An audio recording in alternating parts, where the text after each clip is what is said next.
Friends, నేను చెప్పేది జాగ్రత్తగా వినండి.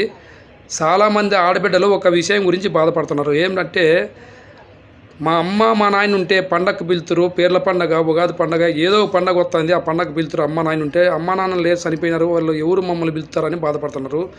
ఉండే అన్నగారు తమ్ముళ్ళు పిలిచరు, ఎందుకంటే వాళ్ళ పెళ్ళాములు మంచోళ్ళు కాదు కాబట్టి ఈ ఆడబిడ్డలను పిలిచరు. ఎవరో నూటికో కోటికో అన్నగారు మంచోళ్ళు ఉంటే, అయ్యో మా ఎక్కడిని పిలుచుకొచ్చుకున్నాం, మా చెల్లిని పిలుచుకొచ్చుకున్నాము, రుణాలు పెట్టుకున్నాం పెద్దమని చెప్పి ప్రేమగా చూసి అన్నగారు ఉండారు, కాదనిలే. ఎవరో నూటికో కోటికో మంచోళ్ళు ఉండరు. కాకుండా 90% చెడ్డవాళ్ళే ఉండేది. ఎవరంటే పట్టించుకోరు. వీళ్ళ పెళ్ళాములు వీళ్ళకి ఎక్కువైనారు, వీళ్ళ పిల్లలు వీళ్ళకి ఎక్కువైనారు, ఆడబిడ్డలు ఎవరు పట్టించుకోరు ఈ కాలంలో. అందుకై అలాంటి వాళ్ళు ఉన్నారు కాబట్టి చెప్తున్నారు, ఆడబిడ్డలకు అందరికీ దేవుడు కాపాడాలమ్మా. వాళ్ళు చూసినా చూడకుండా మీ భర్తోడు మంచోడైతే ఎవరు అవసరం లే. ఒకరికొకరు ఈ ప్రపంచంలో ఎవరికి ఎవరు లేరు. అమ్మా నాన్న ఉన్నంత వరకు ఆడబిడ్డలకు రక్షణ. అమ్మా నాన్న లేకపోతే ఎవరికి ఎవరు చూడరు. మీ భర్త మీకు మంచోడైతే మీ దేవుడే మీ భర్త. అంతకంటే మీకు ఏంది చెప్పాల్సిన అవసరం లేదు. బాయ్ ఫ్రెండ్స్, నచ్చితే లైక్ కొట్టండి, సబ్స్క్రైబ్